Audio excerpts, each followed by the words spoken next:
Namaste, Hello. Baba. How's it going? You're good? So good. How are you? Very well, very well. Much better seeing you now. How's Oh, everything it's been on your so Thursday? very nice. Yeah, I'm feeling quite refreshed. I just went for a swim in the ocean. Wow, I, yeah, I'm in Cornwall in the south of beautiful, England. So, beautiful. Really yeah, seizing yeah, the opportunity. exactly. Yeah, yeah, yeah, Wonderful, yeah. How are wonderful. you? Very well.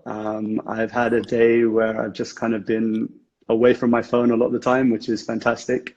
I've been trying to deepen my sadhana, my spiritual practice today, trying to read a little bit more. My wife was in my case saying I was too much on my phone, so today was kind of a day where I spent a lot of time away from it. But I'm just Wonderful. so, so grateful to spend this time with you. I'm really, really grateful, dear brother. Same, For same. those of you Very that don't happy to know be here. Sam, for those of you that don't know Sam, he's a singer-songwriter from the UK. He's done a ton of stuff and releasing lots of uplifting music and sharing to audiences from across the globe. And he released his first studio album, if I don't get this wrong, you have to correct me, in 2017, which you guys have to check out. It's beautiful. Yes, it's true. And yeah, we're just super grateful to have you in this conversation. But I just wanted to see if we could start maybe with a small prayer, a small meditation, something to kind of set the tone.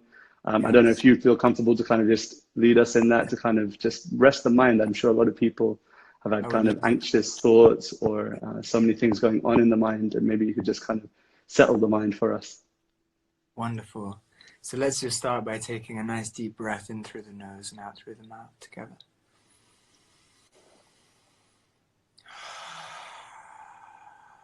And just wherever you are, just feeling this sense of presence, of beingness, just this sense of aliveness in the body, and just giving gratitude for this moment, for this life, and whatever's happened before and whatever is to come. Just we can let that all just dissipate and drop away, and we can all just be here together in this way, without any stories or any beliefs or ideas or projections. We can just come into this space of being, of presence. Yes. And if I may open the space with a prayer, I would just like to say that may all of us continue to grow in the spirit of truth. May all of us continue to walk this path of Dharma. May all of us continue to grow in the spirit of love and wisdom and openness. And may we continue to grow ever deeper and deeper in peace and tranquility, kindness, compassion. And may we always have the strength to live from the heart.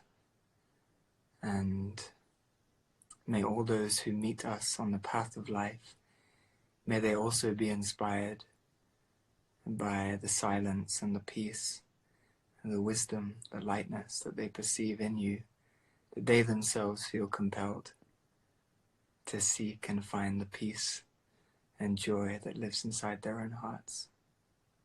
And may all beings be free from suffering. May all beings be free from harm. Om Namah Shivaya. Wow, that was so beautiful. Thank you so, so much for Mm. sharing that meditation. I already feel that that was the right way to start, a good way to kind of open this conversation. And I want to thank you for, yeah, just taking the time out to be with us, number one, but also for sharing that beautiful prayer, which was sending good energy, good vibration, not only to ourselves, but also trying to share that for those that need the upliftment right now. So Yeah. really appreciate it, brother. Yes, thank you. So I just wanted to ask Sam, now that we've, got the time and the space to kind of discover or dig a little deeper, I just wanted to see where it kind of started for you in terms of spiritual perspective. So where was kind of the sparking moment for you? What was the kind of opening moment for you when it came to spirituality, or was it something from a young age? Yeah, so for me, I think I was maybe around like 9 or 10, something like that. I don't remember Wow. exactly how old I was. I remember being very young, and I would just start to have these. spontaneous experiences when I would go to sleep at night. Would have this Wow. experience of what you might call emptiness, Mm. oneness with God. Uh, and at that time, I wasn't brought up in a religious family. I wasn't brought up around spirituality. Um, so I didn't really have any reference of these experiences as what they were. You know, I didn't know. I didn't really understand them with my Mm. mind. I was just very young at the time, but it would happen quite consistently until I became sort of like a teenager. And then around that time, you know, I kind of forgot all about those experiences that would happen. Right. And I wasn't doing anything for them. They just came spontaneously, would just come. When I would go to bed at night, I would just have this, you know, deep sense of expansion, tranquility, and peace. And then I would Wow. kind of like open my eyes and then you know, be in the body and just kind of be like, whoa, that was weird. You know, I didn't understand what it was. Yeah, right, But right. it planted a seed very early on for me, and so then I grew up and did what I did, and you know, I played in a lot of different kind of bands and was always into music, and I found that through music I was able to connect. And when I was younger, I didn't understand what that was about. I just knew that it made me feel really good. And I loved to sing and I loved to express. And I loved the unity of being with other people in a room sharing in the same experience. That's beautiful. And so it was only later on that when I was around 16, 17, my father had kind of an awakening, a spiritual awakening. Wow. Um, he'd never been on a spiritual path. My family were not, you know, spiritual in that way at all, really. But my dad, at that time in his life, was just open, and there was an opening, and somebody gave him the book, The Power of Now, and it completely changed his life. So for me, being a 16, 17-year-old boy, I saw this shift that happened within Mm. my dad, within my father, and had a very profound effect on me. And that was pretty much the end of him and the beginning of our relationship. In that That's way, we phenomenal. became very, very close, and we would share different books. He would buy books from different saints from India, and we would share things, and Wow. we started to practice yoga together, meditation. So a lot of these different things started to come in, and I was, in that time in my life, I was being exposed to people like Alan Watts and Ram Dass, who were bringing a lot of wisdom from the East over to the Mm. West, and many different things were coming in at that time. But that was kind of where it started, and then I actually went to live in an ashram in Glastonbury called Shekin Ashram. Wow. Uh, And what age was this? Like you still sort of teenage years or this early was adult? a bit older, yeah. I was probably like around 19, like 18, 19. But I was just hungry, you know, Mm. Mm. for truth, for knowledge, for wisdom. And at that age, none of the people that I really knew were into that. You know, I grew up in a very rural village in England. Right. There was very little desire for, you know, kind of spirituality and wisdom Right. and things like that. Right. But I was just hungry, and so I started to read a lot. I would spend a lot of time by myself in nature. And then I ended up going to this ashram because I just wanted to learn more. I wanted to be around other people on this path. And I hadn't been around anyone. It was just me and my dad, and that was really it. So I went, and when I was there, the ashram is devoted to Krishna. So every day waking up, chanting Maha Mantra, and reading from the Bhagavad Gita and all these different things. Wow. And while I was there, I was very much into Shiva. I always had this love for Shiva. I don't know why. Wow. Wow. And I was just chanting Om Namah Shivaya, Om Namah Shivaya a lot in that time. And I remember seeing this book uh, by a great saint from India called Sri Ramana Maharshi. Mm. And that book just changed my whole life, my whole path. Everything changed. And that was pretty much the kind of start of something really opening in a big way for me. Mm. And then tough to summarize because it's a very long story, but then I ended up going to India. I ended up meeting my guru, who's called Muji. Had a very profound meeting with him, and ever since I've been kind of on this devotional path, really, and a path of introspection, a path of self-discovery, and a path of sharing also with other beings through music and other ways, but yeah, mainly through music and the songs that I put out into the world. So. That's so beautiful. I mean, just hearing it is so enchanting, kind of. It makes me want to just sit and read your life story and just all those different, interactions that you must have had, through your relationship with your father, through to your time in the ashram in Glastonbury. I just want to read every chapter. It's enchanting. And I mean, for me, like just today, it's interesting that you're speaking about Lord Shiva and, speaking about your affinity with this divine personality, because I was listening to a seminar on Lord Shiva and how he's the gatekeeper to the heart. And it was just it's so almost in tune with what I've been reading and listening to today. So I'm so nice. I wanted to know more about your connection with Shiva and whether you have a daily practice to kind of worship Shiva, and what does Lord Shiva kind of, what does he mean to you? What is his representation to you? I'd love to hear some thoughts from yourself on that side. Wonderful. Yeah, so Lord Shiva really for me, I don't know why I was attracted to Shiva. There was something wild about him. Yeah, right. He had like long jata and smoked hashish, and he was just wild. So I was always attracted to him in that way because I was always attracted to like sadhus and this path of renunciation. And Shiva is this kind of yogi, is this kind of sadhu who has renounced worldly life, and he lives in Kailash on this mountain, and he is always in the state of meditation, perfect peace, and his consciousness is one with the divine. And so I was always attracted to Mahadeva, Lord Shiva.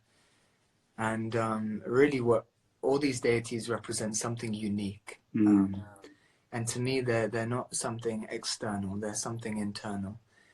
It's my own interpretation. It's something that feels very true for me, is that each one represents a different aspect of our being, of our nature. And so Shiva for me represents the kind of highest potential of human consciousness. As I said, he's kind of represented on top of the mountain, he's like the top, and like you said, the gatekeeper to the heart.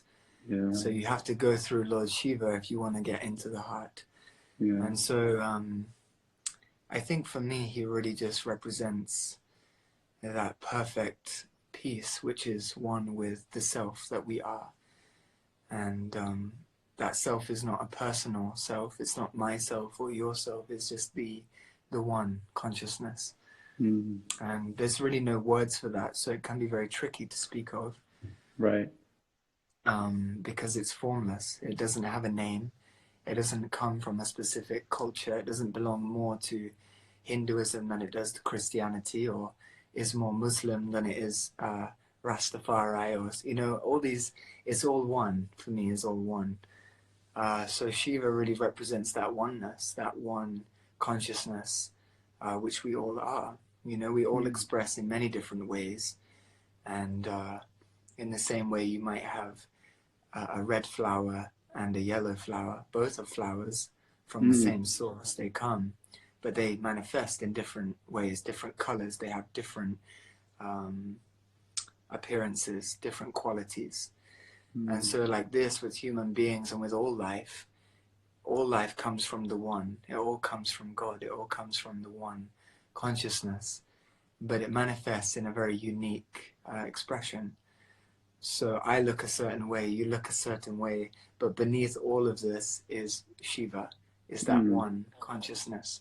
Wow. And so that would be my take on that. And we relate to different things in many different ways, but for me, the reason why I think I was so pulled and attracted to Hinduism was it started to give me a reference point for all these different feelings that I had within myself.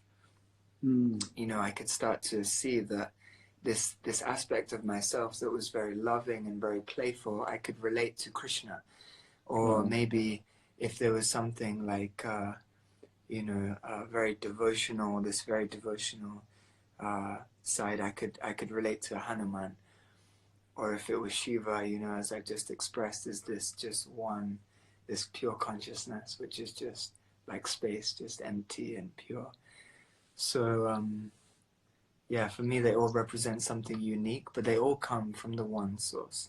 And that for me, it has no name, it has no form, Beautiful.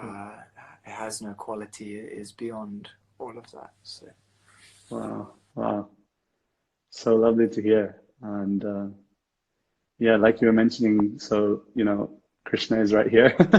And so for me, kind of, that's my relation to God. And I can just so much appreciate kind of your devotion and your bhakti to Lord Shiva, and to even acknowledge, that when you're feeling in a mood of service, in a mood of devotion, then you're relating to Hanuman.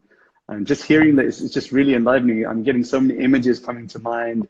I'm getting so many different meditations coming to mind, so many prayers even. I'm like just trying to close my eyes at moments while you're speaking, just to pray to these personalities for their grace, for their strength. And yeah, I really appreciate you sharing. And when did it kind of come into this amalgamation of you sharing through your music and spirituality woven into your music? Where did that kind of start off for you? And what have been kind of the highlight experiences when you've been sharing? Has there been any moments of kind of satisfaction, or more than that, that feels almost like sense gratification? Any moments of kind of enlightening experiences while sharing in Seva? Yeah, I'd love to hear some thoughts on that. yeah, so music has always been a big part of my life. Mm, I started to play. I don't remember when I started to sing, but from when I was young, I was always singing, to like Disney films and wow. things like this. Um, and then I think I started to pick up the guitar when I was around 7 or 8 years old, just kind of playing around with it, and then it just developed over time. Wow. Um, so music has always been a part of who I am, as part of my expression. But really, when it came into a deeper place was probably when I was around 18 or 19. Hmm. I was playing in many different kind of rock bands and punk bands and indie bands and all this kind of stuff growing up as a teenager, and I always enjoyed that. I had a lot of energy, and it had a lot of there was something in it that I really connected to. But as I was growing, it was like I couldn't relate so much with this world that I was in. Mm. There was a lot of alcohol, and it was very much about how you look, and it was very superficial, it was very Yeah, yeah, surface. yeah. And I just started to change inwardly. Something just started to shift within me, and during that change, naturally, I started to fall away from the friends that I had, Wow. which was very challenging at that time. I'd had friends that I'd grown up with, but at a certain level, I realized that I was just going in a different path, in a different way. And Mm. so I kind of left all of that behind, and I almost just started a new life. I almost just said bye to this whole life that I was in and this whole world that I was part of. Oh, And I just had to have the courage to really follow my heart and just say, I'm being pulled this way and I just have to go. yeah. And so my music naturally started to reflect this inner kind of transformation. And really my first kind of um, I guess my first guru or my first teacher was nature. I would take myself Oh, off and I would just sit and I would just listen. I would listen to the birds. I would listen to the wind, the way that it would play with the trees. And I just felt very rooted and very grounded and connected mm. to the manifestation of life. And in that time, I really wasn't seeing so many people. I wasn't really socializing in that way. I just had my guitar and I would just sit, and then songs would just come.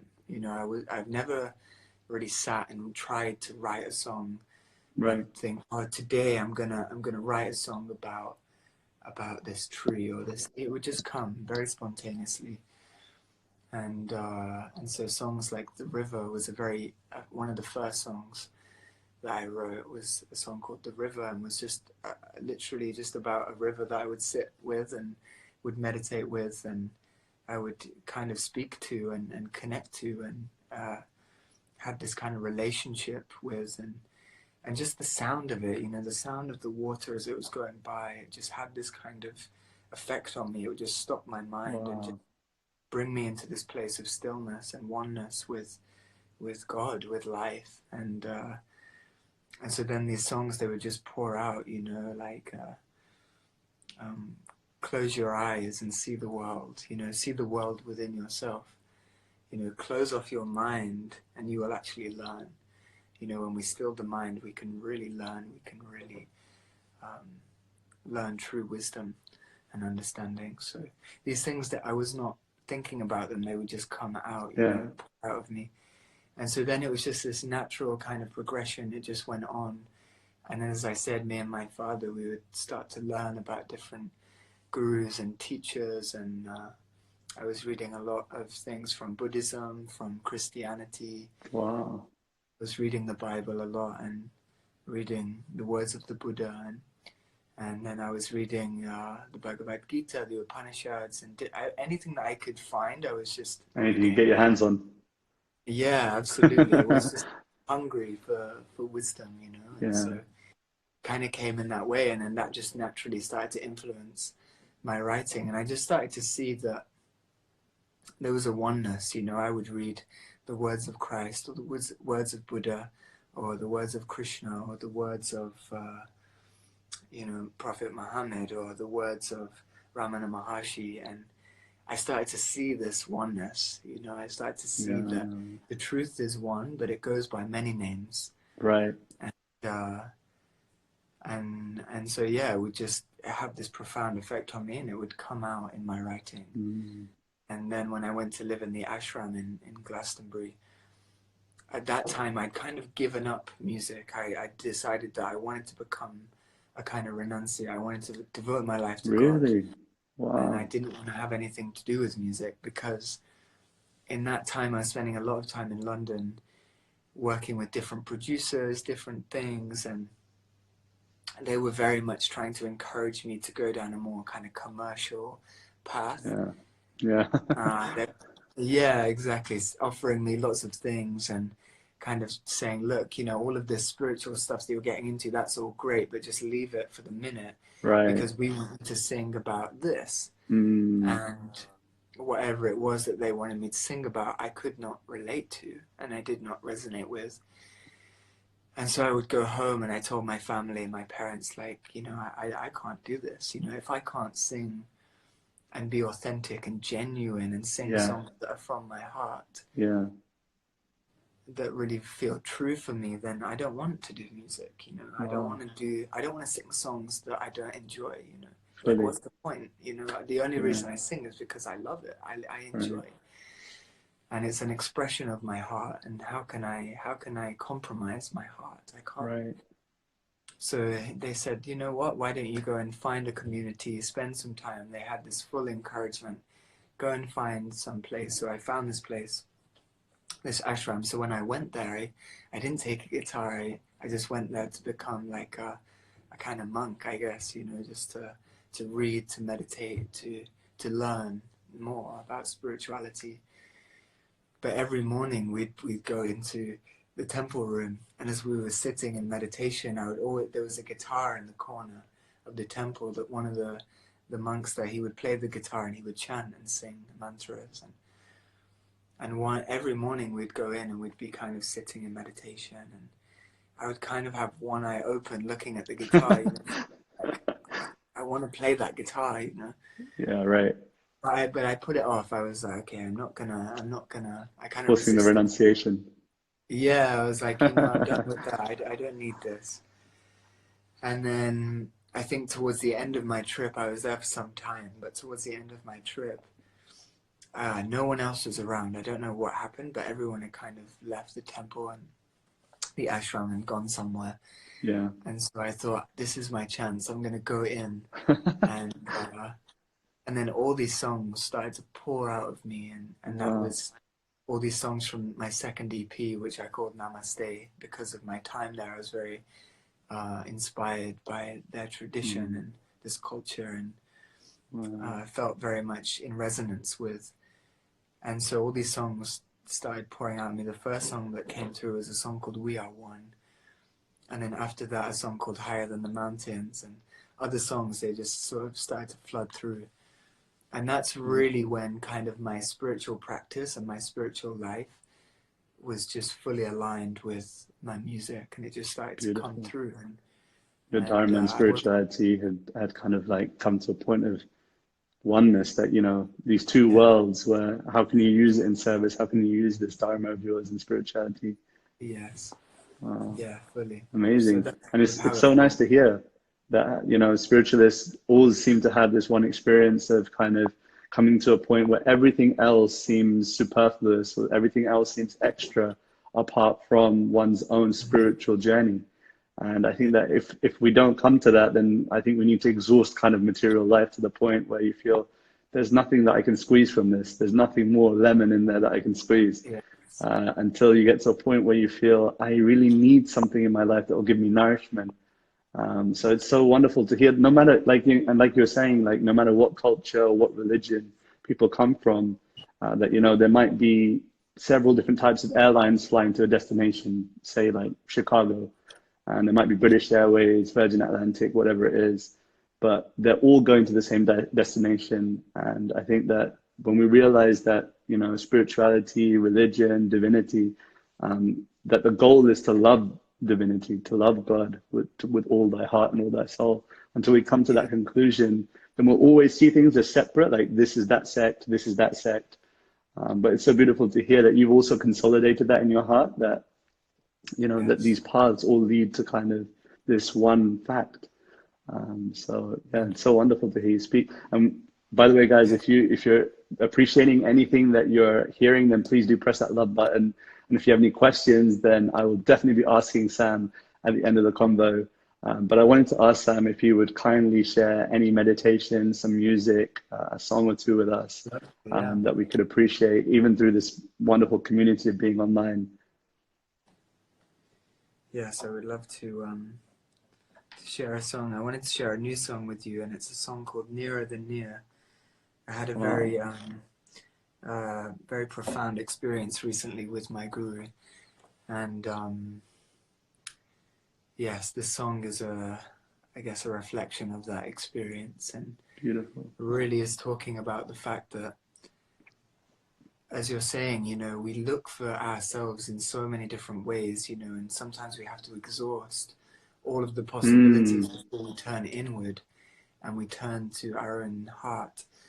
And I feel that this song is really about that, is that, you know, what we're looking for, you know, is not in the money or the material or the things that are fleeting.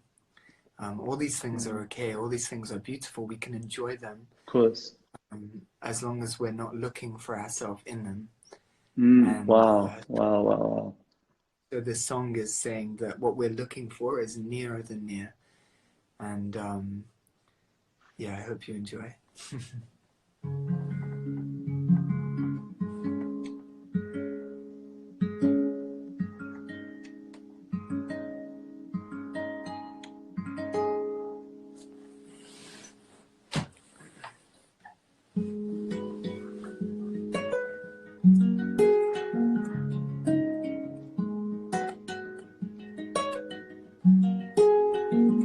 Hey ya, hey ya. Hey ya, hey ya. Open up your eyes and raise your hands. Today it is the day to dance your dance. Oh, eternity is a certainty. Your labels and your dreams won't stand a chance. So if your heart is here and your eyes are wide, then come and step inside this holy fire. For You're beyond this world, the far and wide, the up and down, the mask, the seek and hide. So don't hold on, don't let go now, my darling, have no fear. And let your groove on, what we're looking for is nearer than near.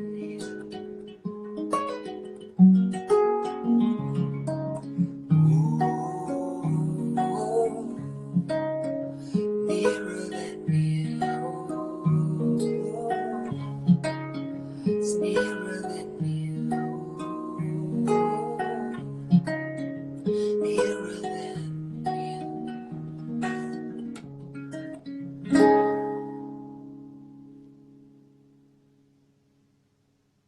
Sorry, I just forgot the word. Fill your heart up with this medicine. The doctor lives inside the patient's pain. Oh, there's more than Sundays, Reverend, it's worth just standing naked in the rain. Well, I would say it's the gift of giving presents underneath the tree where all life comes to be. If only we could see the apple seed, the one they put inside Adam and Eve. Oh, mama, please. So don't hold on, don't let go now, my darling, have no fear. And get your grow on, what we're looking for is nearer than near. Yeah, my dear.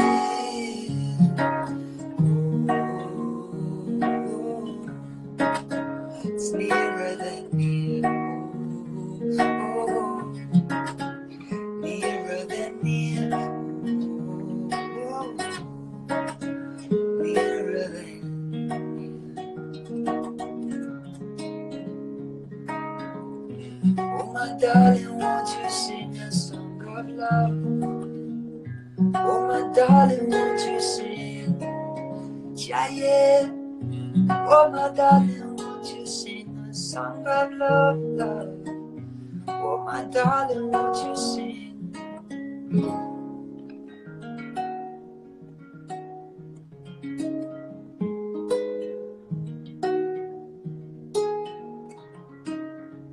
Standing stronger than the mountains, rooting deeper than the trees.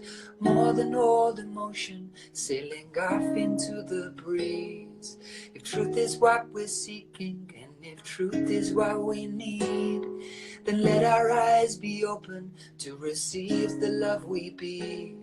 We're walking through the valley of the shadow of belief. Let us, all good children, be the change we wish to see.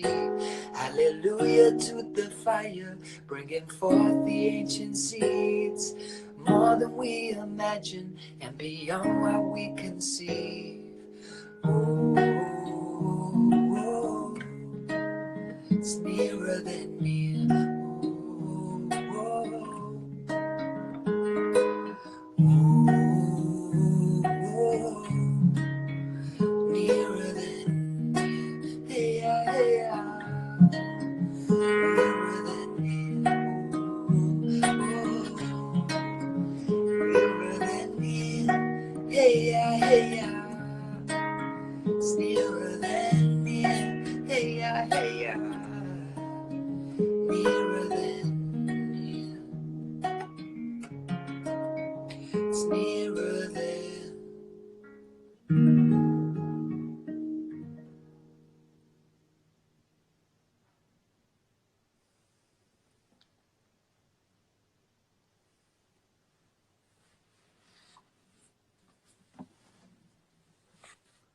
Maybe you can share a little bit about, you spoke about how that divinity is nearer than near, and where kind of the inspiration came for that song, and Yes. any thoughts that came to you, whilst writing it or while singing it, anything at all that you'd like to share?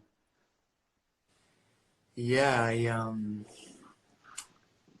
I guess it's quite a personal thing, but I would love to I can share. imagine. It's Whatever you can. Don't feel pressured. no, I would love to. I became vegan about 3 years ago, Wow. and for really good reasons, for very noble reasons, for compassionate reasons.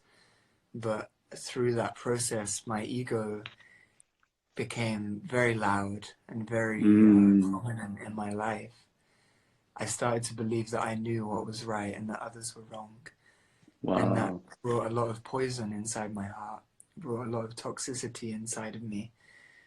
And throughout that process of those years, I became very judgmental.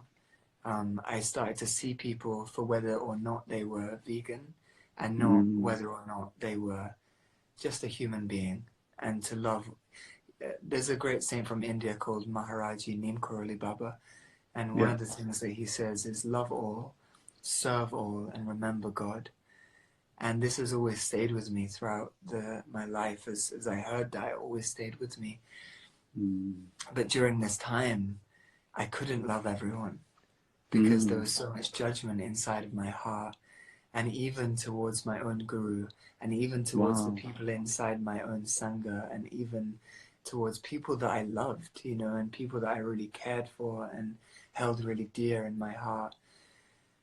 And what basically happened was I went into uh, the mandir, the hall in the ashram in Portugal where my guru lives, and they'd asked me to play a song for him before the satsang.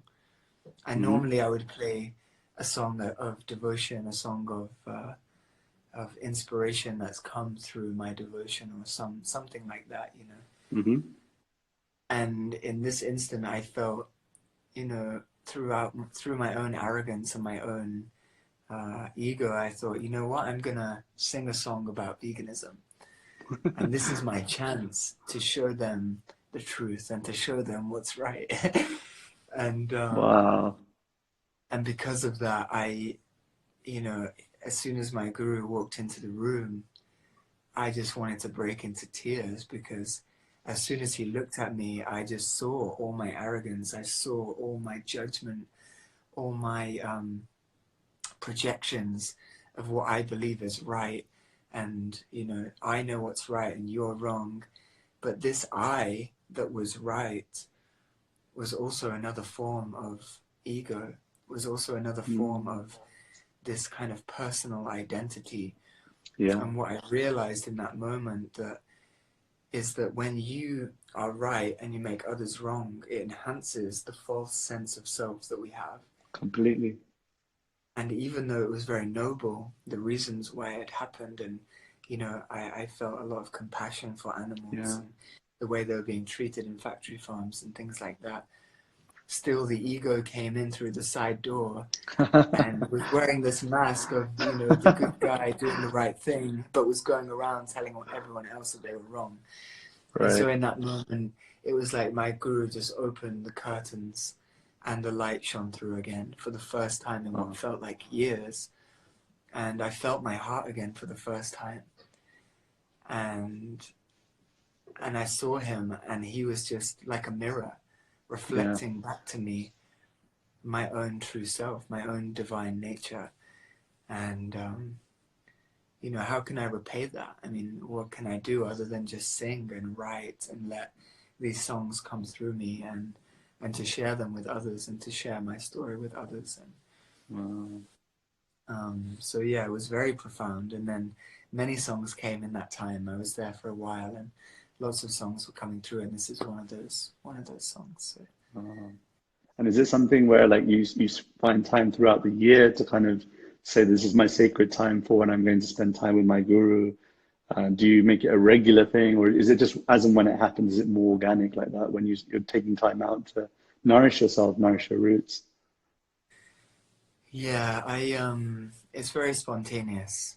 My life is very spontaneous. I don't Right. know usually when it's going to come or how it's going to unfold.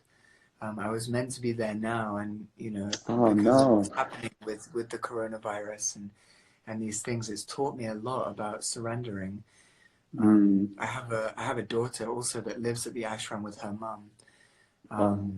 And so I was meant to be going. It was her birthday. I was meant to be going for her birthday, and I Oh was going to no. go and see my guru and see, but life had other plans, and it was a Mm. wonderful blessing for myself, because all of this stuff started to arise in me, all of this like resistance and this deep kind of no, like this isn't meant to be happening, I'm meant to be there Wow. now. And what I learned was that we think we know how life is supposed to go. We Yeah. think that we know how life is supposed to unfold, and we have a lot of Yeah. projections of how life should or should not be. And through what I'm learning through this path of self-discovery is just this surrender to God, surrender to life, surrender to existence, and to Mm. recognize that life is just unfolding. And the more that you get out of your own way, you can really align yourself with that unfolding. Yeah. And what you find is there's so much peace and so much joy that comes through that surrender, because usually when you want life to go this way or that way and it doesn't happen, we become sad, we suffer. Yeah. Whereas actually when we surrender to the will, it's like Christ, on the cross, a perfect example of, it's not my will, it's not what I want, I don't want to be crucified, but thy will be Yeah. done. Done. Yeah. And who can say that? What human being could have that happen to them and say, okay, it's not what I want, but I surrender, thy will be Mm. done. So in the teaching of Christ, in his example, we really learn that surrender, and it comes in many different ways, in many different forms in our life.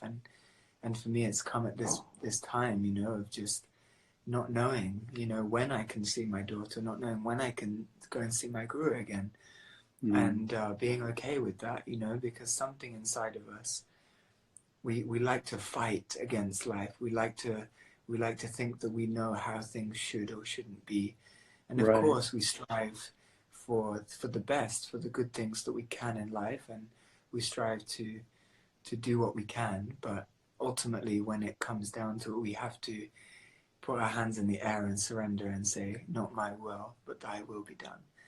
And Yeah. um, and so I just surrender to life, and I never know really how it's going to unfold. Even if I have plans Of and course. things happen, we have to accept that we don't know, and anything can Yeah. change at any given time. And these forms are also temporary; they will also go. This world, is also a temporary manifestation.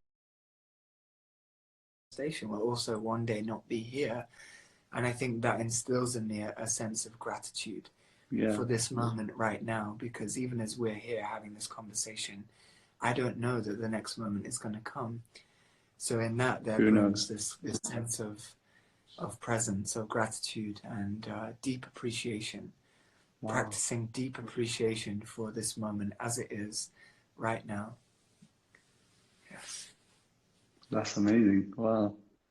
I mean, who knew that Sam is not only a singer-songwriter, but a man of wisdom, of divinity, and yeah, it's poetic almost how he speaks.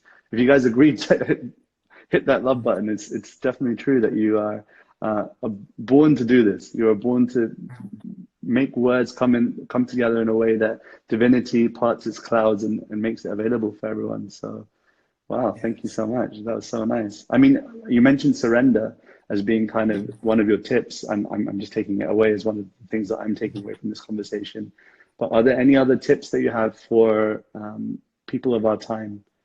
People who are currently in this situation. You mentioned surrender. Letting go of our expectations and the realities of how things play out. Mm. But was there any other kind of tips or yeah things that you can share that will give people strength during this time? Mm. Yeah, I know it's a very challenging time, and Yeah. my prayers and my heart goes out to all those suffering and all of those who have found themselves in a difficult situation during this Mm. time. And I think for me, the thing that really is striking me right now is that we're all in this together. Yeah. Sometimes when something happens, it's like, okay, yeah, it's happening over there, but we're Yeah. okay. Or it's happening to a large group, or a few countries, or a few things. Whereas now we're kind of at this point in time where we're being forced to stop. We're Right. being forced to stop, to slow down, for the majority at least, you know. I mean, people can't work, they can't travel, you know, so in a way it's kind of an opportunity. It's almost like we've been I agree. given this time as an opportunity to, you know, as there's nowhere else to go, the Yeah. only place to go is inside. Yeah. And there's really there's nowhere else. What else are we gonna do, right? It's like we might as well use this time to become free of the conditioning and the hypnosis of our psychological baggage and the Yeah. things that we carry.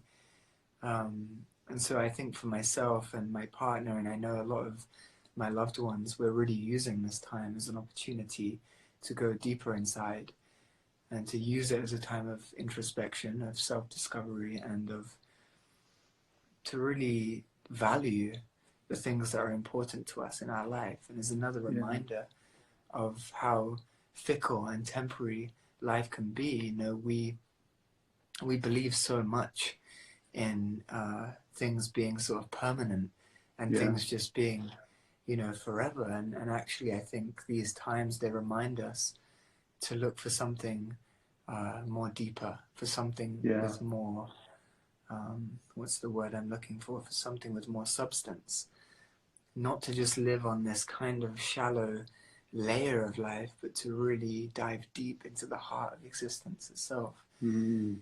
And so I think for me that's what really is coming to share. And I think also something that I really feel is to just be open. You know, I think that, like I said before, we often think we know a lot of things Yeah. and how things are going to work out and how things are going to be.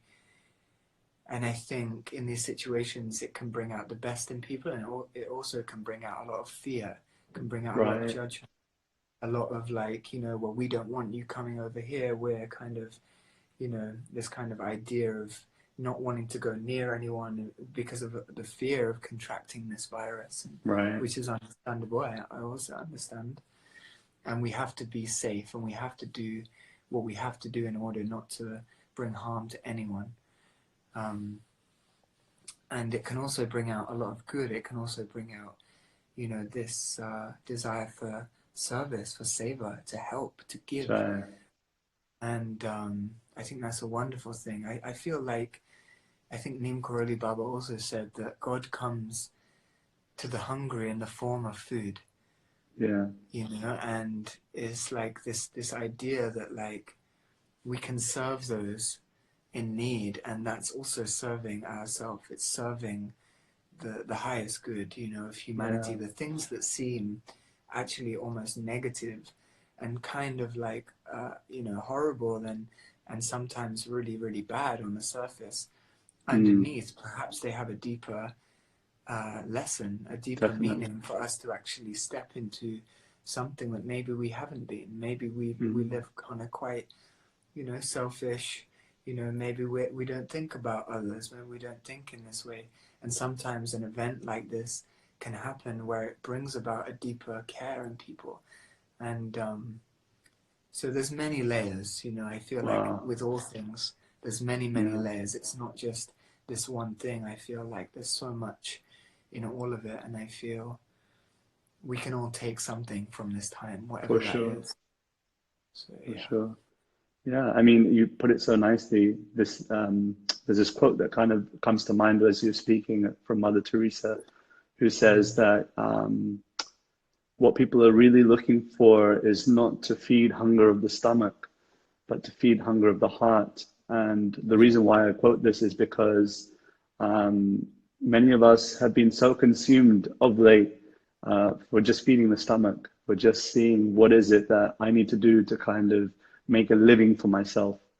Mm. And now we have this opportunity, as you rightly put it, an opportunity for seeing how can I feed my heart now? How can I find a way, if anything, to serve others? And people might even think that serving others, well, I can only do something small.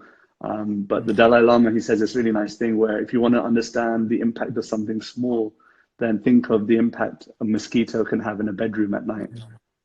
You know, so this point of impact, sometimes we think that we need to be doing something huge to then be making impact, but it could be something simple like just saying hello to your neighbor who's elderly, who's on his own. It could be something simple like, you know, just calling a friend who may feel, yeah, the roughness of solitude.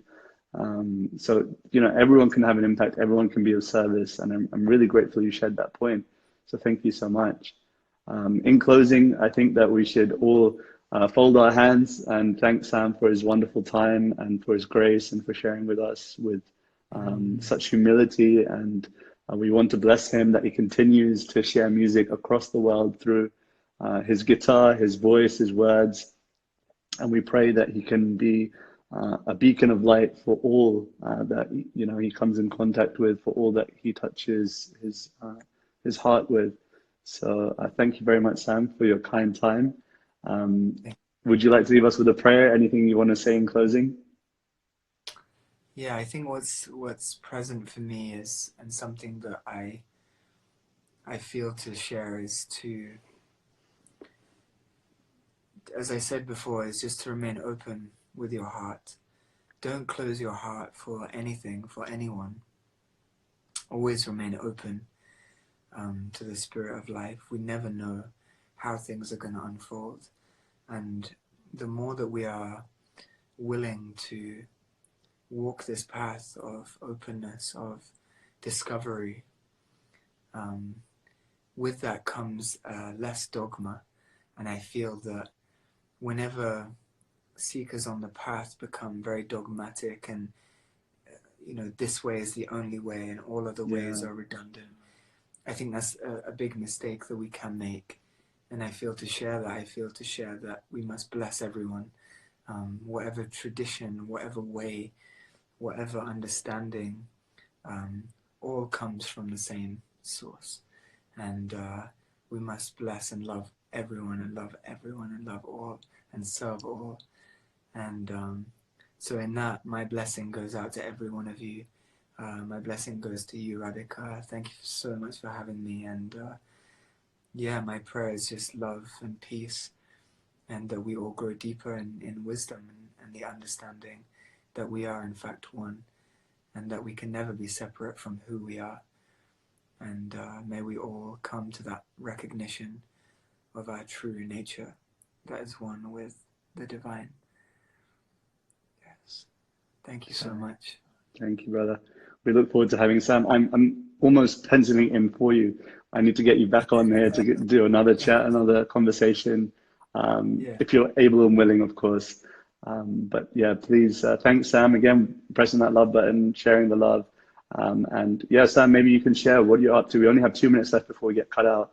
But what is it that people can tune into to catch you?